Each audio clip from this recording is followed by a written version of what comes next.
मनुष्यों के मछुए।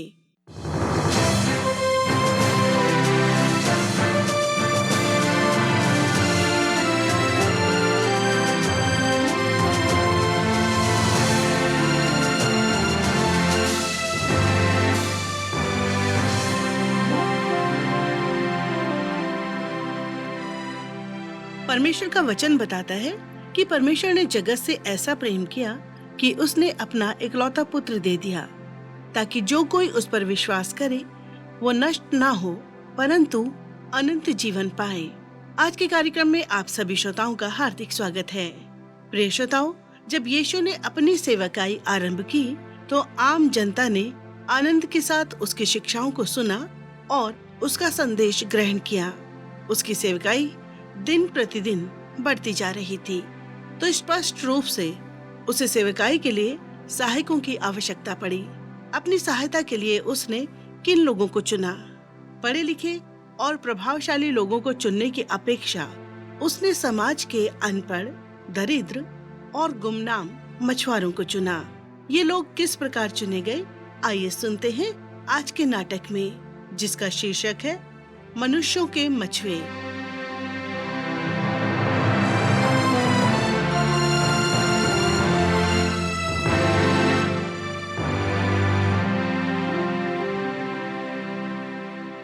सारी रात बीत गई, सुबह होने वाली है।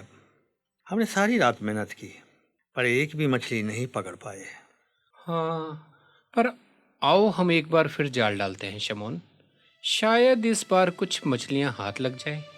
अंद्रयास, हमने सारी रात जितना हो सकता था परिश्रम किया तो अभी कुछ नहीं हाथ लगा। अब फिर से जाल डालने से क्या लाभ? शमोन, हमें इसी तरह की रातों की ताक में रहना चाहिए। मछलियां रात में ही पकड़ी जाती हैं। लेकिन मैं तो सोचता हूँ कि दूसरी बार कोशिश करना बेकार ही रहेगा। बस एक बार और कोशिश करते।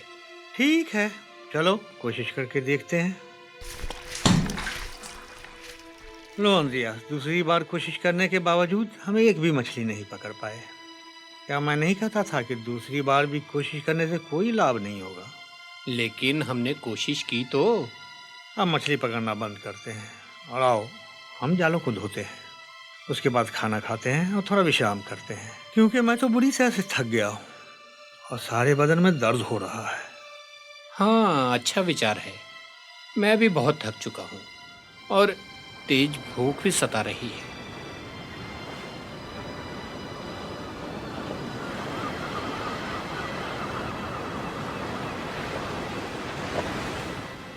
पता नहीं यीशु आज क्या कर रहे होंगे।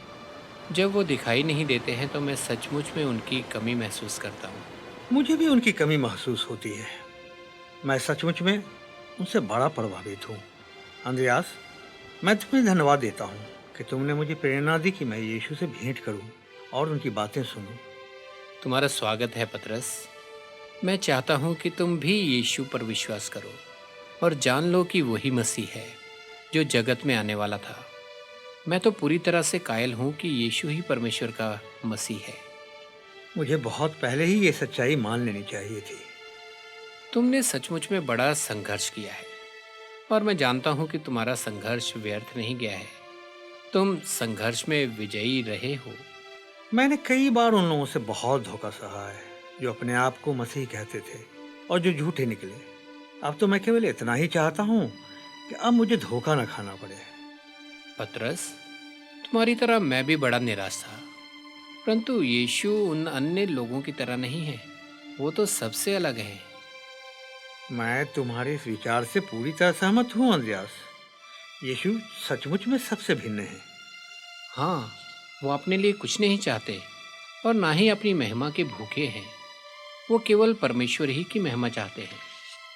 मैं सोचा करता था कि जब परमेश्वर अपने पुत्र को संसार में लाएगा तो अद्भुत घटनाएं घटेंगी, जैसे तूरियों और नरसिंहों का शब्द होना और स्वर्गदूतों द्वारा स्तुति गान वगैरह वगैरह। हाँ, मैं भी कुछ कुछ ऐसी ही कल्पनाएं किया करता था। शायद परमेश्वर चाहता है कि हम सत्य को जानने में अपने विश्वास का उपयोग करें। संग सत्य को जानने में बड़ा समय लगता है और विश्वास की आवश्यकता होती है। हाँ, तुम बिल्कुल ठीक कहते हो। यीशु सचमुच में विनम्र और स्वार्थ रहित है। यीशु अन्य लोगों जैसे नहीं है जिन्होंने मसीह होने का दावा किया, लेकिन वो लुटेरे और स्वार्थी निकले। मैं सचमुच में बहुत शर्मिंदा हूँ अंद्रयास कि मैंने तुम्हारी बात मानने में देरी की और सच्चाई का पता लगाता रहा। और जब सत्य को जाना तो यीशु पर विश्वास किया। हाँ, वास्तव में तुमने यही किया। यीशु बड़े ही अद्भुत है। काश मैं यीशु के समान होता। मैं निडर तो हूँ पर विनम्र नहीं हूँ। यीशु ने हम दोनों को ही बदल दिया है। तुमने फिर से बिल्कुल सही बात कही। यीशु जैसा दावा करते हैं वो बिल्कुल वैसे ही है। हाँ हाँ, मुझे खुशी है कि मैंने सही बात कही। पर अब हमें उसकी खोज करने की जरूरत नहीं है।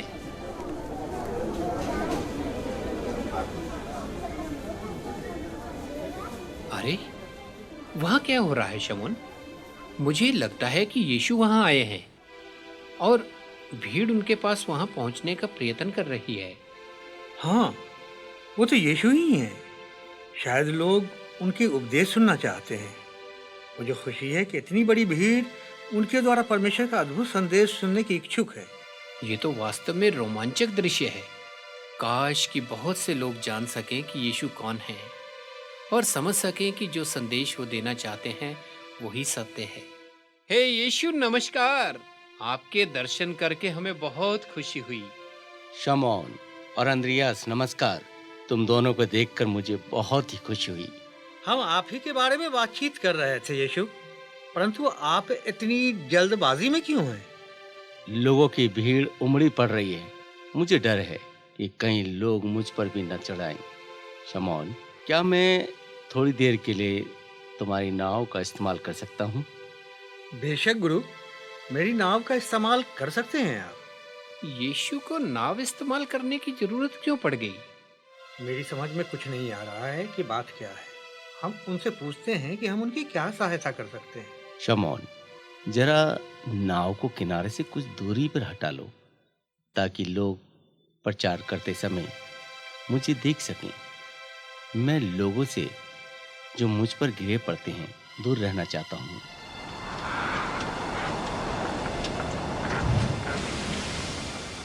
हे यीशु, कृपा करके नाव में बैठ जाइए। कहीं ऐसा ना हो कि आप नदी में गिर पड़े। धन्यवाद शमौन, तूने अच्छा सुझाव दिया।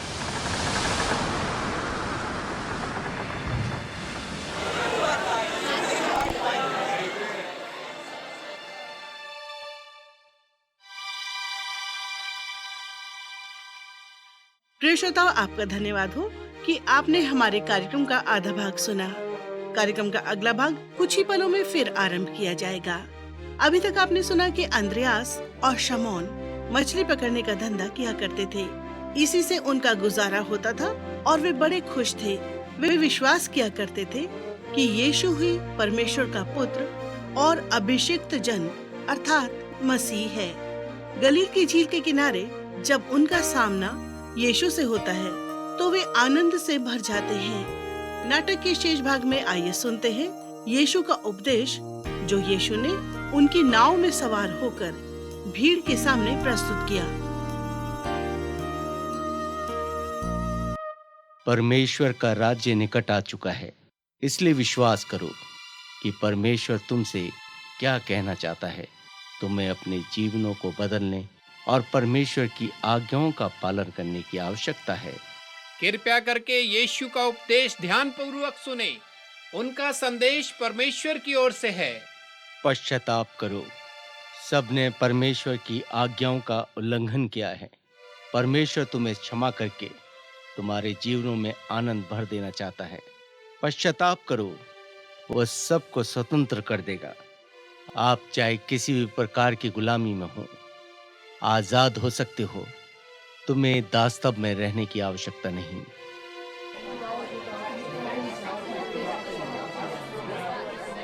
परमेश्वर की क्षमा और आनंद सबको मुफ्त में दिया जाता है। कृपया ध्यानपूर्वक सुनिए। परमेश्वर आप सबको क्षमा प्रदान करना और शांति देना चाहता है। केवल परमेश्वर ही तुम्हें सच्ची शांति दे सकता है। यीशु ही आपको बता सकते हैं कि शांति आप कैसे पाएंगे। परमेश्वर तुम्हें उद्धार और धार्मिकता पाने का निमंत्रण देता है।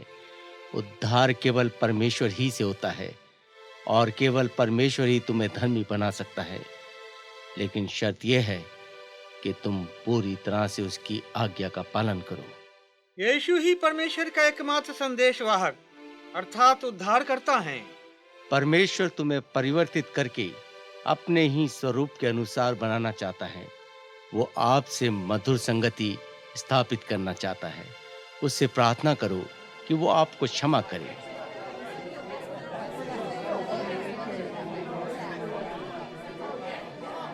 विश्वास करो कि परमेश्वर ऐसा ही करे। आज मैं केवल इतना ही कहना चाहता हूँ, शांति के साथ अपने घर लौट जाएं, प्रार्थना करते रहें और जो कुछ आज आपने सुना है उसे दूसरों के साथ बांटें। हमें परमेश्वर का संदेश सुनाने के लिए हे यीशु आपको धन्यवाद। परमेश्वर तुम्हें आशीष दे। प्रार्थना करते रहो कि लोग सचमुच में संदेश समझ सकें। तुम दोनों नाव में बैठो और नाव को गहरे जल की ओर ले चलो।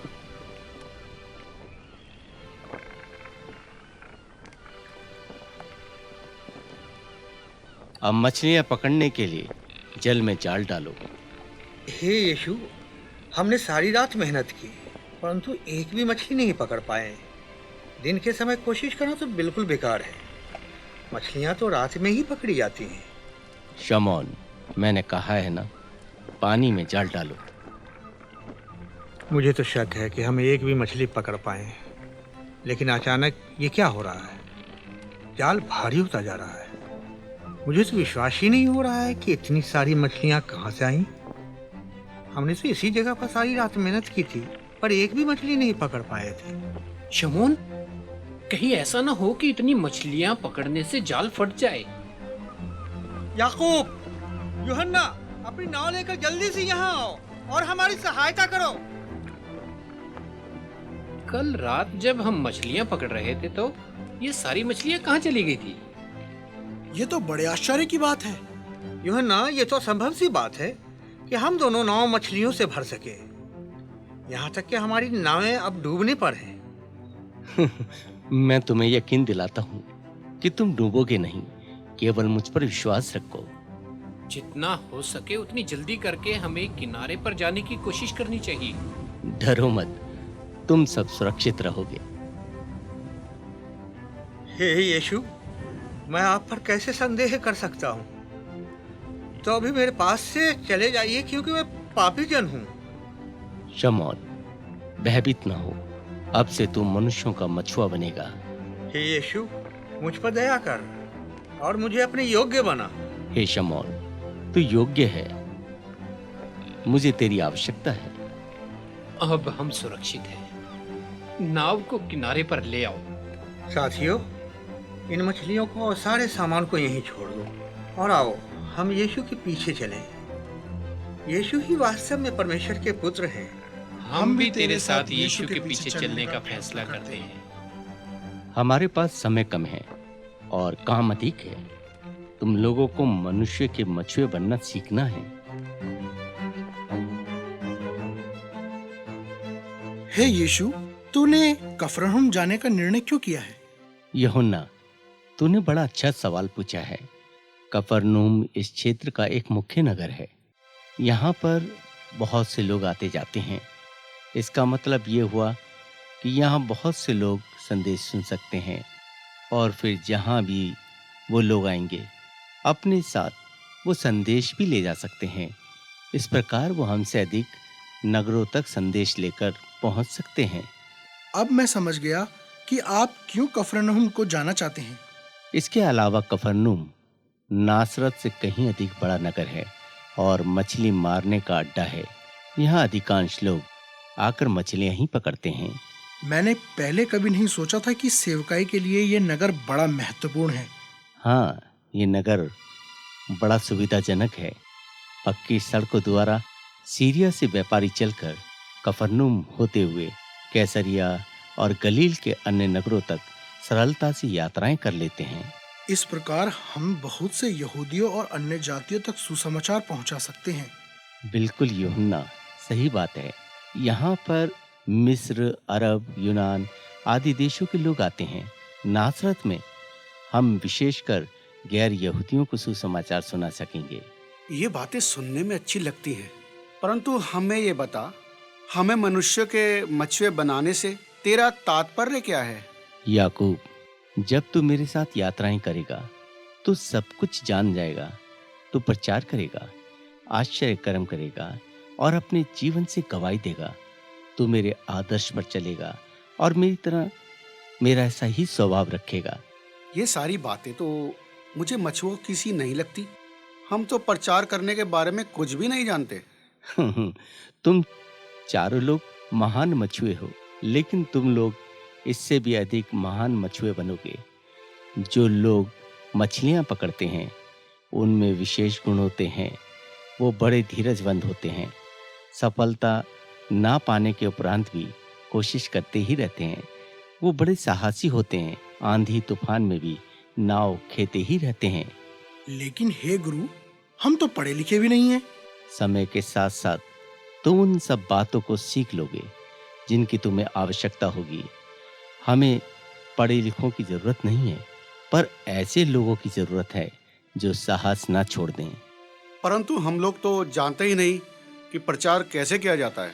याकूब, वो समय जल्द आने वाला है जब तो प्रचार की सेवकाई में सरगर्मी के साथ लग जाएगा और जो कुछ तू जानता है उन बातों की गवाही देगा। हम प्रार्थना करते रहेंगे कि हम ऐसे बन सकें जैसा आप चाहते हैं गुरु। मुझे तुम लोगों पर जरा भी संदेह नहीं है। तुम लोग महान बनोगे। मैं तुम लोगों को मनुष्यों के मछुए बनाऊंगा। तुम लोग स्त्री, पुरुषों और बच्चों को सत्य की ओर लेकर आओगे। हमारी ये सेवकाई तुम्हारे जीवन का महत्वपूर्ण भाग बन जाएगी। हम कठिन से कठिन परिश्रम करेंगे ताकि आप निराश ना हो। हाँ प्रभु, हम ऐसा ही करेंगे। मैं तुम सबसे इसी बात की उम्मीद करता हूँ।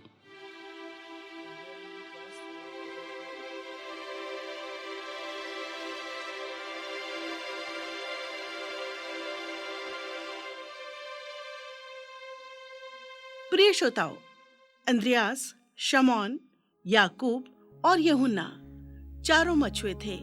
चारों ने यीशु पर विश्वास किया और चारों ही की अभिलाषा थी अपने उद्धारकर्ता यीशु के बारे में दूसरों को बताएं। ये चारों लोग विशेष प्रकार से यीशु के द्वारा चुने गए थे। जब यीशु ने उन्हें अपने पीछे चलने का निमंत्रण दिया तो वे बिना झिझक उसके पीछे हो लिए। हम लोग भी अंद्रयास, शमौन, याकूब और यूहन्ना के समान यीशु के अनुगामी बन सकते हैं। अब समय है कि आप अपना जीवन परमेश्वर को समर्पित कर सकते हैं। परमेश्वर का वचन स्पष्ट बताता है, हर मनुष्य स्वभाव ही से पापी है। सबने पाप किया और परमेश्वर की महिमा से रहित है। परमेश्वर पवित्र और धर्मी है। हमारे और परमेश्वर के बीच पाप दीवार बनकर खड़ा हो जाता है। हालांकि हम पापी हैं, तो भी परमेश्वर हमसे प्रेम रखता है। उसके प्रेम से हमें कोई भी वस्तु अलग नहीं कर सकती। परमेश्वर क्षमा प्रदान करने वाला परमेश्वर है। उसने पापी मनुष्य की क्षमा के लिए और फिर से अपने साथ मनुष्य का मेल मिलाप करने के लिए एक योजना बनाई है, जिसके द्वारा मनुष्य क्षमा पा सकता है। आप यीशु के द्वारा पापों की क्षमा का अनुभव पा सकते हैं। अब मैं एक छोटी सी प्रार्थना करने जा रही हूँ। प्रार्थना को ध्यान पूर्वक सुनिए और उसे अपनी व्यक्तिगत प्रार्थना बनाइए। आइए प्रार्थना करें। हे परमेश्वर, मैं जानती हूँ कि मैंने पाप किया है। मैं स्वीकार करती हूँ कि मैं पापी जन हूँ। मुझे अपने पापों पर दुख है और मैं पश्चाताप करती हूँ। मैं तेरा धन्यवाद करती हूँ कि तू अभी भी मुझसे प्रेम रखता है। धन्यवाद, तूने मेरे पापों की क्षमा के लिए एक मार्ग तैयार किया है। मैं उस मार्ग के बारे में जानना चाहती हूँ। आमीन। इस प्रार्थना को अपनी व्यक्तिगत प्रार्थना बनाने के लिए धन्यवाद। अगले कार्यक्रम में हम उस मार्ग के बारे में सीखेंगे जो परमेश्वर ने हमारे पापों की क्षमा के लिए तैयार किया।